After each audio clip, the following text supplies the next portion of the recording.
요셉 프로젝트는 가족의 상처를 치유하는 요셉이 되자는 것입니다. 오늘 함께 읽은 창세기 45장 3절에서 8절 말씀은 요셉 이야기에서 급반전이 일어나는 장면입니다. 본문의 내용은 요셉의 과거와 현재와 미래를 다 포함하고 있는 말씀입니다. 이 사건은 요셉의 전체 인생의 의미를 풀어주는 열쇠 역할을 하고 있습니다. 본문은 요셉이 경험한 고난을 해석하는 관점을 잘 보여줍니다. 본문에서 요셉은 자신이 과거에 당한 고난의 의미를 해석하고 있습니다. 자신이 현재 누리고 있는 영광의 의미를 해석합니다. 장차 자신이 이루어 가야 될 사명이 무엇인지를 분명히 보여주고 있습니다. 이런 면에서 본문은 요셉의 인생 전체를 해석하는 열쇠가 된다는 것입니다. 요셉에게 있어서 본문의 사건은 예수님에게 비유하면은 부활의 사건과 같다, 그렇게 말할 수 있습니다. 부활은 예수님의 전체 삶의 의미를 해석하는 열쇠입니다. 만약에 부활이 없다면은 예수님의 모든 사역은 다 실패로 끝나고 맙니다. 예수님의 고난도, 예수님의 기적도, 예수님의 죽음도 만약에 부활이 없다 그러면은 그 모든 것은 실패한 사건으로 끝나고 맙니다. 그런데 부활을 대입하면은 예수 그리스도의 고난과 죽음의 의미가 굉장히 아름답게 드러납니다. 부활을 대입하면은 예수를 믿고 따르는 성도들의 현재와 미래의 의미가 완전히 달라집니다. 부활이 예수 그리스도와 성도들의 영원한 미래를 결정하는 사건입니다. 현재 우리 눈앞에서 벌어지는 인생의 여러 가지 현상들은 변화무쌍하게 바뀌고 있습니다. 우리의 개인의 인생도 그렇고 우리의 어떤 직장, 국가 모든 면에서 보면은 하루하루의 삶이 굉장히 변화무쌍하게 바뀌어가고 있는데 이 사건 하나하나는 그 자체로서는 별 의미가 없습니다. 우리가 경험하는 인생의 모든 현상은 하나님의 계획이라는 큰 틀 안에서 바라볼 때 그 의미가 분명하게 드러나게 됩니다. 우리 속담에 구슬이 서말이라도 꿰어야 보배라는 말이 있습니다. 구슬이 하나하나 소중하지만은 그러나 그 하나하나 다 모아봐야 그게 별로 쓸모가 없습니다. 그런데 그 구슬을 목걸이로 꿰든지 팔찌로 꿰든지 뭘 하든지 이렇게 아름답게 꿰면은 그 구슬이 의미가 완전히 달라지는 것이죠. 우리가 살아가는 하루하루의 일들, 우리 앞에 벌어지는 하나하나의 사건은 어떻게 보면은 구슬 하나하나와 같습니다. 그 구슬 하나하나가 알갱이로 돌아다니면은 그거는 별 가치가 없습니다. 그런데 그 우리 인생에서 벌어지는 하나하나의 사건이 하나님의 계획이라는 큰 관점에서 꿰어지면은 이것이 아름다운 목걸이가 될 수도 있고 아름다운 팔찌가 될 수도 있고 그 인생이 하나님 앞에서 아름다운 모습으로 드러나게 된다는 것입니다. 오늘 함께 읽은 창세기 45장 3절에서 8절 말씀을 세 가지 관점에서 함께 살펴보고자 합니다. 첫 번째는 일어난 사건입니다. 두 번째는 일어난 사건에 대한 요셉의 해석입니다. 세 번째는 하나님이 행하신 일입니다. 첫 번째, 일어난 사건입니다. 오늘 본문에서 3절, 4절 말씀이 어떤 사건이 일어났는지를 말하고 있습니다. 자신의 정체를 숨겨오던 요셉이 형들에게 자신의 정체를 밝히고 있습니다. 3절 말씀에 요셉이 그 형들에게 이르되 나는 요셉이라.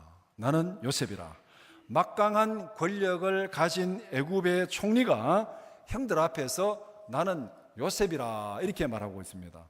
오늘 이 본문의 사건 앞에 문맥을 보면은 이 요셉의 형들이 애굽의 양식을 사러 와가지고 여러 가지 일들로 고난을 많이 당합니다. 너희들은 스파이라, 너희들 말한 거 못 믿겠다, 한번 입증해봐라, 하나를 감옥에 인질로 잡혀놓고 해봐라, 여러 가지로 많이 이게 요셉이 지금 형들을 지금 테스트하고 있는 그 과정에서 요셉 형들은 엄청나게 고난을 당하고 마음에 여러 가지 힘든 일이 있었고 그 과정에서 요셉에게 애굽의 총리죠. 요셉인지를 모르니까 애굽의 총리에게 그냥 이렇게 애걸도 했다가 그냥 막 탄식도 했다가 구걸도 했다가 하여간 이렇게 지금 진행되어 왔는데, 이 상황에서 자기들이 무릎을 꿇고 엎드려 가지고 지금 생명을 구걸하는 이 애굽의 총리가 지금 형들 앞에서 뭐라고 말합니까? 나는 요셉이라. 나는 요셉이라. 이 말을 듣는 순간 요셉의 형들이 받은 충격이 얼마나 컸겠습니까? 여러분들이 만약에 요셉의 형들이라고 가정을 한다면은 이게 정말 여러 가지 면에서 충격이 너무 큰 거죠. 우리가 그렇게 애걸하던 그 총리가 요셉이라니, 요셉이 이렇게 막강한 권력을 가졌다니, 옛날에 우리가 팔아버리고 죽이려고 했던 요셉이 총리라니, 여러 가지 지금까지 지나온 모든 사건들이 그 머리에 막 뒤죽박죽이 되면서 막 도무지 어떻게 감당할 수 없는 그런 충격을 지금 받았습니다. 그래서 본문에도 보면은 형들이 그 앞에서 놀라서 대답하지 못하더라. 놀라서 대답하지 못하더라. 나는 요셉이라. 아버지가 살아 계십니까? 이렇게 묻는데도 놀라서 한마디 지금 말도 못하는 그런 상황에 지금 요셉의 형들이 충격을 받고 있습니다. 요셉의 형들은 충격을 받고 너무나도 놀라서 말문이 막혀버린, 정말 이 상황이야말로 말문이 막혀버린 그런 상황입니다. 지금까지 그들이 애걸하게 애절하게 머리를 조아렸던 총리가 요셉이라니, 애굽에서 이렇게 막강한 권력을 가진 총리가 요셉이라니, 형들의 마음과 머릿속은 그야말로 혼란과 충격과 두려움과 공포, 어떤 표현을 넣더라도 그게 다 되는 그런 상황입니다. 그런데 한술 더 떠서 4절에서 요셉은 자기의 정체를 드러내면서 어떤 사건을 언급하고 있습니까? 4절에 나는 당신들의 아우 요셉이니 당신들이 애굽의 판자라. 결정적인 형들의 약점을 건드렸습니다. 이 말을 뒤집어 보면은 당신들은 아우를 노예로 팔아버린 잔인한 죄인들입니다. 당신들은 인간도 아닙니다. 이 말이 될 수 있다는 거예요. 그런데 형들에게 노예로 팔려간 그 요셉이 이제는 애굽의 막강한 총리가 되었습니다. 요셉의 형들에게 닥친 현실은 절망적인 상황입니다. 형들은 요셉을 시기하고 미워해서 애굽의 노예로 팔아버렸습니다. 그런데 요셉은 죽지도 않았고 노예도 아니고 애굽의 막강한 실세 총리가 되었습니다. 이제 예상되는 결과는 무엇이겠습니까? 이 상황에서 형들의 머릿속에 뭐가 지나가겠습니까? 4절에서 나는 당신들의 아우 요셉이다. 당신들이 애굽의 판 요셉이다. 이 말을 다 했어요. 그 순간에 형들이 무슨 생각하겠습니까? 이제는 죽었구나. 이제는 죽었구나. 요셉이 과거의 형들의 악행을 다 기억하고 있습니다. 요셉의 복수와 형들에게는 비참한 형벌이 기다리고 있습니다. 나는 요셉이다. 당신들이 애굽의 판자다.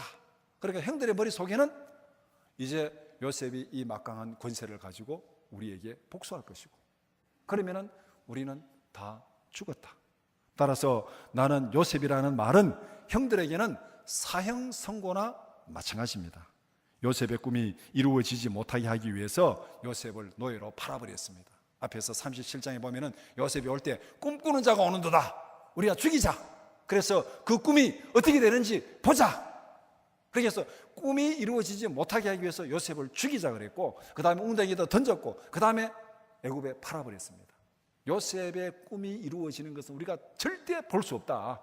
그렇게 해서 요셉을 노예로 팔아버렸는데, 그렇게 싫어하던 요셉의 꿈이 자기들 눈앞에서 정확하게 이루어지고 있습니다. 그것도 너무나도 절망적인 상황으로 자기에게 이루어지고 있습니다.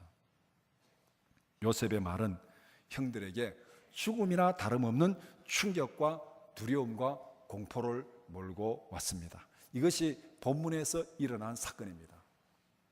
두 번째, 일어난 사건에 대한 요셉의 해석입니다. 5절에서 7절 말씀이 그것을 말씀하고 있는데, 요셉의 형들은 자기들 눈앞에 벌어진 현실에 너무나 충격을 받아서 말문이 막혀버렸습니다.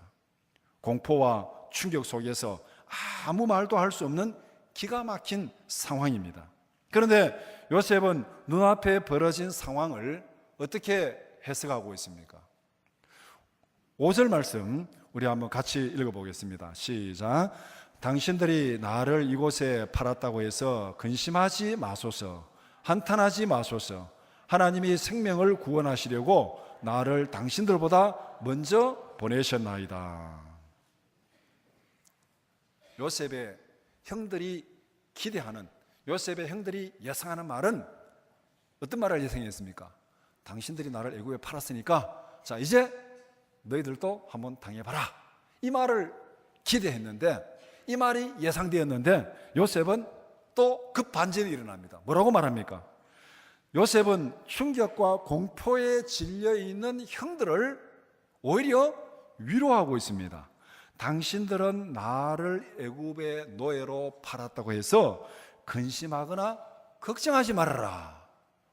그들은 지금 죽었구나 생각하고 있는데, 요셉은 나를 애굽에 팔았다고 해서 근심하거나 걱정하지 말아라. 그렇게 하면서 오히려 형들을 위로하고 있습니다. 그런데 이 상황에서 근심이 되지 않겠습니까? 요셉의 말 한마디면은 형들은 죽음을 당할 수밖에 없는 그런 절박한 상황입니다. 당신들은 나를 노예로 팔았다고 한탄하지 말라고 말합니다. 한탄하지 말라는 말은 어떤 의미가 있냐면은 과거를 돌이켜보면서 서로의 잘잘못을 탓하지 말라는 거예요. 요셉은 그 형들의 구도를 너무나도 잘 알고 있잖아요. 자기 가정에서 벌어지는 갈등 구조를 너무나도 잘 알고 있습니다. 어머니가 여럿인 거 너무나도 잘 알고 있고, 형들 사이에 어떻게 갈등이 벌어지는 거 너무나도 잘 알고 있습니다. 그러니까 지금 이 상황을 놓고도 형들은 서로 너 잘못 내 잘못하고 과거에 자기들의 잘못을 서로 탓하면서 그렇게 한탄할 수도 있다는 것입니다. 사실 요셉이 팔려올 때 37장의 상황을 보면은 그 형들 사이에 의견이 여러 가지 분분하게 달랐습니다. 요셉이 보니까 꿈꾸는 자가 오는도다, 죽이자. 그리고 우리가 그 꿈이 어떻게 되는지 보리라. 그렇게 하다가 이제 루벤이 가만히 생각해 보니까 이 또 동생을 죽이면 이것도 아버지 보기에 면목이 없으니까 루벤이 거기서 꾀를 냅니다. 우리가 동생이니까 죽이지 말고 그냥 웅덩이에 던지자. 그렇게 루벤이 웅덩이에 던지자 한 것은 나중에 형제들이 없을 때 요셉을 구출해 가지고 아버지에게로 돌려주기 위한 것이다. 그렇게 37장에서 얘기하고 있어요.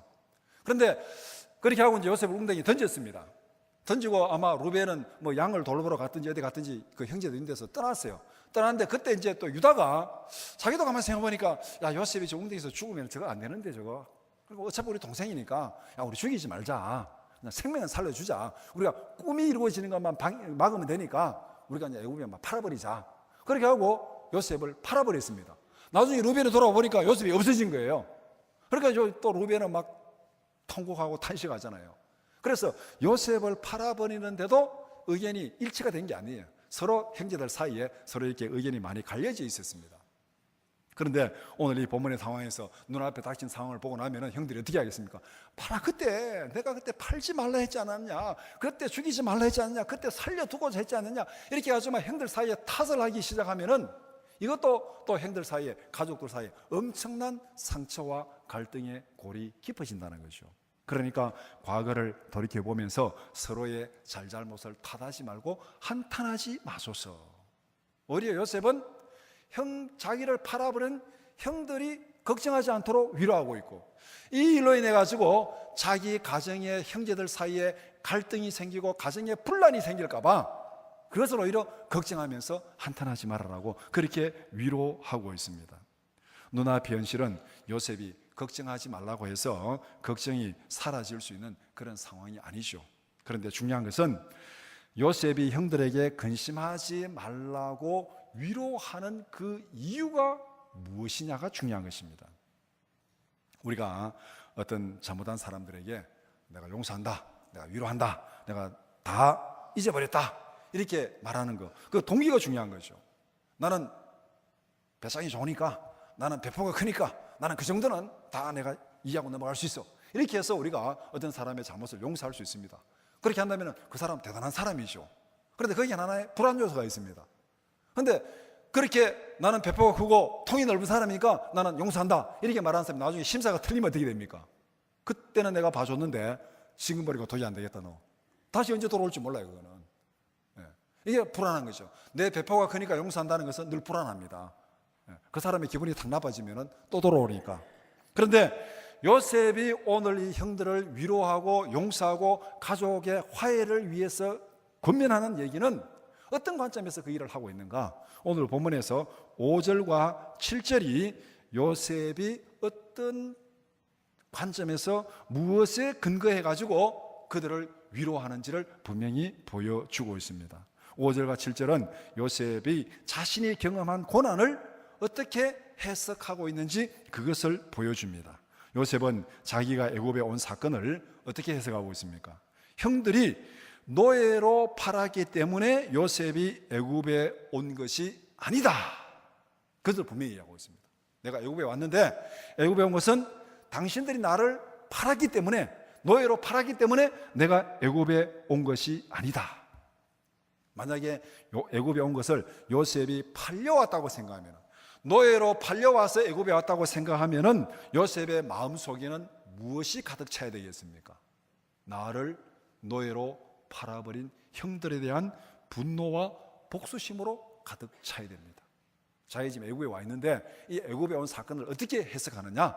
당신들이 나를 팔아서 여기 온 것이 아니다 이렇게 말하고 있어요. 만약에 당신들이 노예로 팔아서 내가 여기 와 있다, 내가 그래서 엄청나게 고생했고 이제는 내가 권력을 가졌으니까 팔아서 여기 왔다고 생각한다면 내가 이 권력을 가지고 당신들에게 복수할 거다. 복수와 분노가 그 마음에 가득할 것입니다. 하지만 요셉이 애굽에 온 이유는 당신들이 팔아서 온 것이 아니고 하나님이 나를 애굽에 보냈다, 그렇게 해석합니다. 하나님이 나를 애굽에 보냈다. 하나님께서 언약 백성을 구원하기 위해서 요셉을 먼저 애굽에 보냈다는 것입니다. 하나님께서 구원을 위해서 요셉을 애굽의 선발대로 보냈다는 거예요. 이 야곱의 가족들이 결국 하나님의 언약 백성이잖아요. 장차 이 언약 백성들을 구원하기 위해서 하나님께서 요셉을 애굽의 선발대로 보낸 것입니다. 형들은 요셉을 노예로 팔아버렸지만은 하나님은 구원을 위해서 요셉을 애굽의 선발대로 보낸 거예요. 이 사건에서 요셉은 무엇으로 자기의 고난을 해석합니까? 자신과 형들 관계로 해석하면은 자기는 형들에게 의해서 노예로 팔려왔습니다. 그러나 자기와 하나님의 관계로 해석하면은 어떻게 됩니까? 하나님이 선발대로 보내신 거예요. 이렇게 생각하면은 요셉은 형들에 대해서 분노와 복수심을 가질 이유가 전혀 없습니다.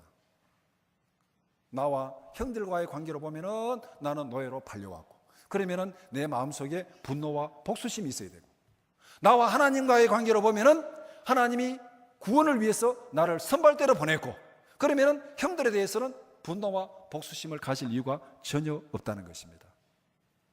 여기서 우리는 인생을 바라보는 요셉의 중요한 관점을 발견하게 됩니다. 요셉은 자기의 인생을 하나님의 계획이라는 큰 틀 안에서 바라보고 해석하고 있습니다. 요셉은 자기가 애굽에 온 사건을 자기와 형들과의 관계로 보지 않습니다. 그렇게 보면은 시기와 미움과 갈등만 보이게 될 것입니다. 그렇게 되면은 요셉에게 남은 것은 분노와 복수심밖에 없고 형들을 죽여야 돼요. 요셉은 자기의 인생을 하나님과의 관계에서 바라보았습니다. 하나님은 요셉을 애굽의 선발대로 보냈습니다. 그 과정에서 형들의 악행도 있었지만은 하나님께서 악을 선으로 바꾸셨습니다. 이렇게 되면은 요셉에게 남은 문제는 분노와 복수심이 아니라 사명감만 남아 있습니다. 우리가 어떤 일을 계획하고 소풍을 가든지 아니면 어디를 갈 때 우리가 선발대를 보내잖아요. 선발대를 보내는 그 목적이 뭡니까? 뒤에 이제 전체가 다 도착했을 때 모든 행사를 잘 진행할 수 있도록 미리 준비하는 것이 선발대입니다. 그러니까 선발대는 왜 나를 왕따시키느냐, 왜 나만 먼저 보내느냐 이렇게 원망하고 불평하는 게 선발대 아니고, 선발대는 거기 가서 이제 본진이 왔을 때 모든 것을 불편 없이 다 할 수 있도록 준비하는 사명감이 선발되게 주어져 있다는 거예요. 하나님의 계획 안에서 요셉은 선발대로 애굽에 왔습니다. 선발대로 애굽에 온 사람은 어떤 일을 해야 되겠습니까? 이런 관점에서 요셉의 사명감이 분명하게 드러납니다. 인생을 하나님의 계획이라는 큰 틀 안에서 바라볼 때 진정한 용서와 위로가 가능하다는 거예요. 나와 형들과의 관계로 보면은 도저히 용서할 수 없습니다. 이건 도저히 있을 수 없는 일이에요. 그러나 나와 하나님과의 관계로 보면은 노예로 팔려온 것이 아니라 나는 선발대로 왔다. 하나님께서 맡기신 그 사명을 감당하기 위한 선발대로 왔다. 요셉은 하나님의 계획이라는 큰 틀 안에서 형들을 용서하고 위로하고 있는 거예요. 그러니까 요셉의 어떤 마음이 바뀐다고 해가지고 형들을 용서하고 위로하는 건 바뀌지 않습니다. 왜? 하나님의 계획이 바뀌지 않는 한, 하나님의 계획이 바뀌지 않는 한 형들에 대한 용서와 위로는 바뀌지 않습니다. 이것은 요셉의 기분에 따라서 되어지는 게 아니라는 거예요. 이것이 요셉이 자기의 고난을 해석하고 자기의 인생을 해석하는 관점입니다. 인생은 나와 너의 문제가 아니라 나와 하나님과의 문제다. 오늘 이 본문의 사건은 하나님께서 이 중요한 메시지를 우리에게 전달하고 있습니다. 오늘 우리가 살아가면서 우리는 우리의 인생을 어떻게 해석합니까? 다 나와 너의 문제로 보잖아요. 나와 너의 문제로. 나와 너의 문제로 보니까 너가 어떻게 나에게 이렇게 할 수 있느냐? 어떻게 마누라가 남편에게 이렇게 할 수 있느냐? 남편이 마누라에게 이렇게 할 수 있느냐? 자식이 이렇게 할 수 있느냐? 부모가 이렇게 할 수 있느냐? 형제가 이렇게 할 수 있느냐? 성도가 이렇게 할 수 있느냐? 친구가 이렇게 할 수 있느냐? 이 모든 게 어떻게 보는 거예요? 나와 너의 문제로 보는 거예요. 나와 너의 문제로. 나와 너의 문제로 보니까 우리가 살아가는 이 인간관계 속에는 너무나도 많은 갈등과 여러 가지 경쟁과 여러 가지 분노가 거기에 보이게 된다는 거예요. 그런데 성경은 인생을 그렇게 보지 말아라. 그렇게 보지 말아라.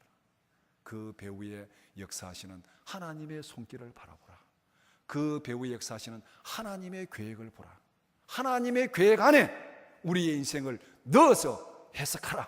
하나님의 계획이라는 실로서 우리 인생의 이 구슬을 꿰라는 거예요.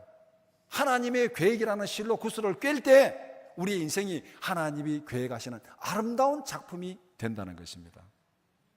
세 번째, 하나님이 행하신 일. 8절은 지금까지 요셉이 설명한 내용을 간략하게 요약합니다.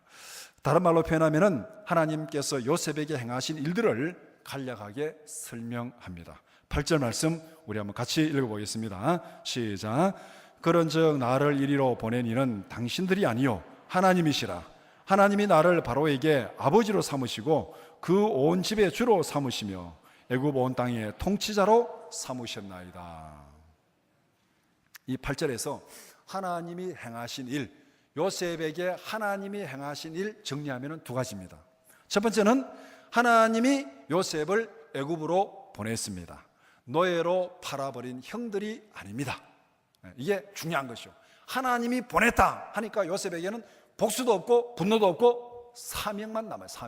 사명만 딱 남아있는 거예요. 하나님이 나를 보냈다. 그 다음에 두 번째, 하나님이 나를 애굽의 온 땅의 통치자로 삼았다.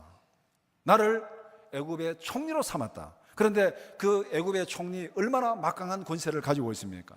바로에게 아버지와 같은 존재다. 총리가 바로 왕 밑에서 왕의 눈치를 보고 그렇게 지금 나라를 다스리는 총리가 아니고 오히려 애굽 왕 바로가 요셉에게 모든 걸 다 맡기고 당신 마음대로 하라고 말하는, 오히려 총리가 왕에게 아버지와 같은 그런 막강한 권력을 가진 총리다. 그리고 그 온 집의 주로 삼으셨다. 이게 뭡니까? 하나님과 같은 존재라. 하나님과 같은 존재. 온 땅의 통치자로 삼았다. 그러니까 하나님께서 요셉을 애굽의 총리로 삼았는데 그 총리의 권력은 바로 왕에게 아버지와 같은 권력이고 애굽의 하나님과 같은 존재고 그 하나님과 같은 존재로서 그 권세로서 애굽 전체를 다스릴 수 있는 이런 막강한 권력을 하나님께서 요셉에게 주었다. 그렇게 말하고 있습니다. 하나님이 요셉에게 행하신 일 두 가지. 하나는 하나님이 선발대로 보내셨다. 두 번째는 하나님께서 막강한 권세를 요셉에게 주었다. 이 두 가지를 준 거예요. 여기서 한 가지 분명히 확인하고 넘어가야 될 일이 있습니다. 하나님께서 요셉을 애굽으로 보낸 이유가 무엇입니까? 하나님께서 선발대로 보낸 요셉에게 막강한 권력을 주신 이유가 무엇입니까? 이걸 분명히 알아야 돼요. 이거 모르면은 이게 오히려 화가 될 수도 있다는 거예요. 하나님께서 선발대로 보낸 이유가 뭐냐? 하나님께서 선발대로 보낸 요셉에게 막강한 권력을 준 이유가 뭐냐? 이 질문에 대한 답변은 7절에 나와 있습니다. 5절도 마찬가지고 7절도 마찬가지고. 우리 7절 한번 읽어보겠습니다. 다 같이 시작. 하나님이 큰 구원으로 당신들의 생명을 보존하고 당신들의 후손을 세상에 두시려고 나를 당신들보다 먼저 보내셨나니. 하나님이 요셉에게 주신 사명이 뭡니까? 애굽으로 보낸 이유가 뭡니까? 권력을 주신 이유가 뭡니까? 가족들과 그들의 후손을 구원하기 위해서. 가족들과 그들의 후손을 구원하기 위해서. 다른 말로 말하면 하나님의 언약 백성을 구원하기 위해서 요셉을 애굽의 선발대로 보냈고 그 다음에 그에게 막강한 권세를 주었다는 것입니다. 하나님이 요셉에게 권력을 주신 목적은 생명을 구원하는 도구로 사용하라고 주신 것입니다. 선발대로 왔는데 아무 권력도 없고 노예로 종로로 다니면서 살아간다면 그 가족들을, 형제들을 어떻게 구원하겠습니까? 선발대로 왔으면 뭔가 이렇게 재산도 많고 뭐가 좀 많아야 가족들을 불러들이잖아요. 예전에 미국으로 이민 간 그 가족들 보면은 이민 가가지고 그게 자리 잡으면은 70년대, 80년대 자리 잡으면은 가족들을 다 초청했어요. 다 초청해가지고 가족들 이렇게 이민 역사가 그렇습니다. 그런데 가족들을 초청할 때 그 이민국이 내는 서류가 있어요. 경제력이 되느냐? 그 가족들을 불러들였을 때 내가 그 가족들을 후원해 줄 수 있는 경제력이 되느냐? 그게 이 이민 허락이 나오느냐 안 나오느냐 그게 중요한 기준이 됩니다. 내가 이런 경제력이 있습니다. 그러니까 내 가족들을 초청합니다. 그러면 이민국에서 허락을 해주는 거예요. 그런데 경제력이 전혀 없고 자기도 그냥 이렇게 다른 사람에게 이제 도움을 받는 그런 상황인데 가족들 초청하였으면 초청이 안 되는 거예요. 여기서 하나님께서 선발대로 보내고 그 가족을 구원하기 위해서 요셉을 보냈다면은 요셉에게 그 가족들이 왔을 때 그들을 구원할 수 있는 충분한 힘을 줘야 되는 것이죠. 바로 하나님께서 요셉에게 권력을 주신 이유가 바로 거기에 있다는 것입니다. 생명을 살리는 도구로 사용하라고 권력을 주셨습니다. 권력을 겸손하게 사용해야 되는 이유가 바로 여기에 있습니다. 성경은 오늘날 모든 정치 권력도 이런 관점에서 하나님이 주셨다고 분명히 얘기하고 있습니다. 성경에서 하나님께서 오늘 요셉을 통해서 그 다음에 또 그 구약의 역사서를 통해서 나오는 그 모든 왕들의 권세, 그 다음에 신약의 로마서에서 세상 권력은 하나님께서 주신 권력이고 하나님께서 세상 권력을 주신 것은 이 땅에 생명을 보존하고 악한 자를 벌하고 선한 자를 지켜주라는 공의를 행하라고 하나님께서 권력을 주셨다고 성경은 분명히 얘기하고 있습니다. 성경적인 관점에서 보면은 권력은 하나님의 심부름꾼입니다. 하나님의 청직입니다. 그래서 종교개혁자 켈빈은 이 땅에 하나님의 심부름꾼으로 하나님이 주신 권력이 두 종류가 있다고 그랬습니다. 하나는 교회 권력이고 하나는 국가 권력이다. 교회 권세는 영적인 권세로서 성도들의 영적인 삶을 위해서 하나님께서 권세를 준 것이고 영적 권세를 주신 것이고, 국가 권력은 공의를 이루라고 하나님께서 활의 권세를 주었다, 그렇게 말하고 있습니다. 이 두 권세는 다 하나님의 심부름꾼이다, 그렇게 명쾌하게 정리를 해주고 있습니다. 오늘 본문에서 하나님께서 요셉에게 막강한 권세를 주셨는데 그 권세는 생명을 살리는 도구로 사용하라고 주신 것입니다. 요셉은 생명을 구원하기 위해서 권력을 맡은 청직입니다. 요셉의 권력은 생명을 구원하라고 주신 하나님의 도구이고 축복의 통로인 줄 믿습니다. 이런 관점에서 자기의 과거와 현재와 미래를 보니까 분노를 할 필요도 없고 복수할 필요도 없고 자기 사명이 무엇인지 분명히 드러납니다. 8절의 내용을 간단히 요약하며 이렇습니다. 하나님께서 생명을 구원하기 위해서 요셉을 애굽의 선발대로 보냈습니다. 하나님은 요셉이 선발대로서 사명을 잘 감당하라고 충분한 권력을 주었습니다. 이것이 하나님의 계획이라는 큰 틀 안에서 바라본 요셉의 현재 상황이고 미래의 사명입니다. 하나님의 계획 안에서 인생을 바라보니까 용서와 위로의 사명이 분명하게 드러납니다. 하나님의 계획 안에서 우리에게 주어진 역할과 사명을 분명히 깨닫는 여러분들이 되기를 축복합니다. 우리의 인생의 관점, 어떤 관점으로 해석할 것인가? 그것이 우리의 과거와 현재와 미래의 우리 모든 인생의 방향을 결정한다. 그것이 오늘 본문에서 보여주는 말씀입니다. 말씀을 정리해 봅시다. 창세기 45장 3절에서 8절은 요셉과 형들 사이에 급격한 반전을 말씀하는 장면입니다. 눈앞에 벌어진 현실을 어떻게 해석하느냐에 따라서 앞으로의 행동이 완전히 달라집니다. 나는 요셉이라. 나는 요셉이라. 문제는 이 말을 어떤 틀에 넣어서 해석하느냐가 중요합니다. 해석의 틀에 따라서 이 말의 의미가 완전히 달라집니다. 여러분들 어릴 때 학교 앞에 가면은 풀빵 굽는 장사가 있죠. 풀빵 사 먹은 기억들이 있을 것입니다. 요새는 붕어빵 살라 그러면 막 찾아가지고 시장통에 어디 가서 찾아다녀야 붕어빵을 볼 수 있는데, 예전에는 학교 앞에 다 있었어요. 근데 이 밀가루 반죽, 주전자에 밀가루 반죽을 딱 넣어가지고, 밀가루 반죽은 똑같은 반죽입니다. 그런데 이 반죽을 어떤 틀에 붓냐에 따라서 빵이 달라지는 거죠. 붕어빵 틀에 부으면은 뭐가 나옵니까? 붕어빵이 나오죠. 같은 반죽을 국화빵 틀에 부으면은 무슨 빵이 나와요? 국화빵이 나와요. 반죽은 똑같습니다. 그런데 어떤 틀에 넣느냐에 따라서 빵이 달라지는 거예요. 나는 요셉이라. 이 사건은 반죽입니다. 이 반죽을 어떤 틀에 넣어서 해석하느냐에 따라서 인생의 방향이 달라집니다. 나는 요셉이라 하는 말을 나와 형들과의 관계, 나와 너와의 관계에 넣어서 해석하면 어떻게 되겠습니까? 요셉과 형들 사이의 관계로 보면은 거기에는 갈등과 경쟁 구도입니다. 나와 너의 관계로 보면은 갈등과 경쟁 구도입니다. 나는 요셉이라는 이것을 갈등과 경쟁 구도에 넣어서 해석하면은 뭐가 나오냐면은 나는 분노와 복수심에 불타는 요셉이다.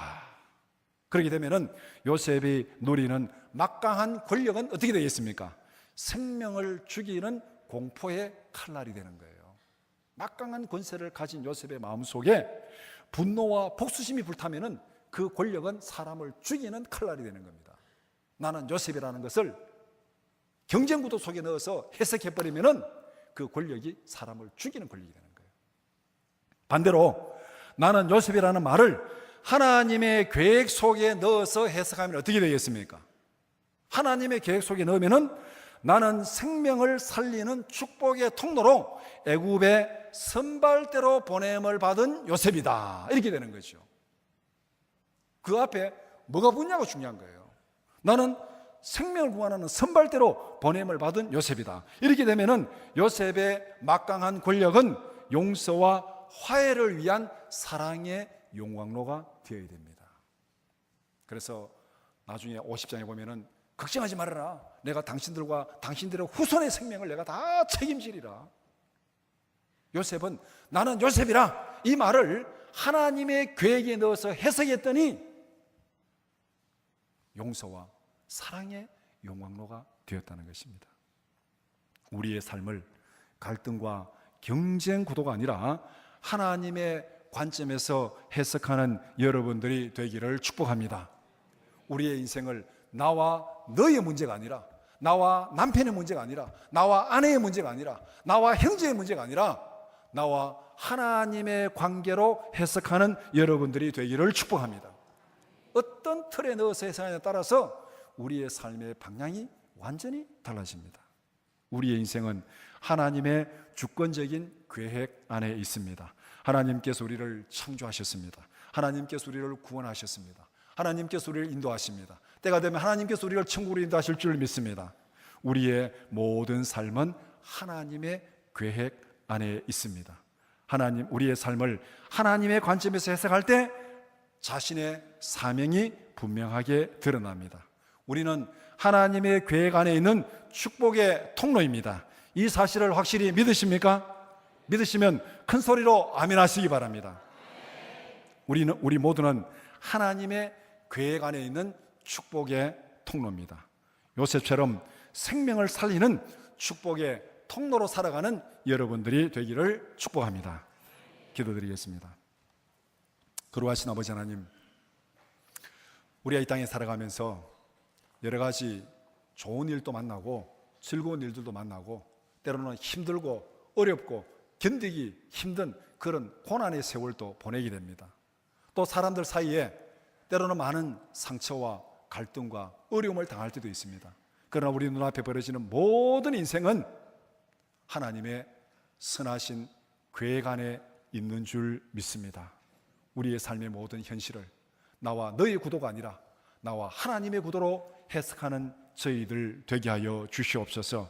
하나님의 선하신 계획 안에서 하나님께서 내게 맡기신 사명을 발견하는 저희들 되게 하여 주시옵소서. 하나님의 계획 안에서 생명을 살리는 축복의 통로로 살아가는 저희들 되게 하여 주시옵소서. 예수님의 이름으로 기도드리옵나이다. 아멘.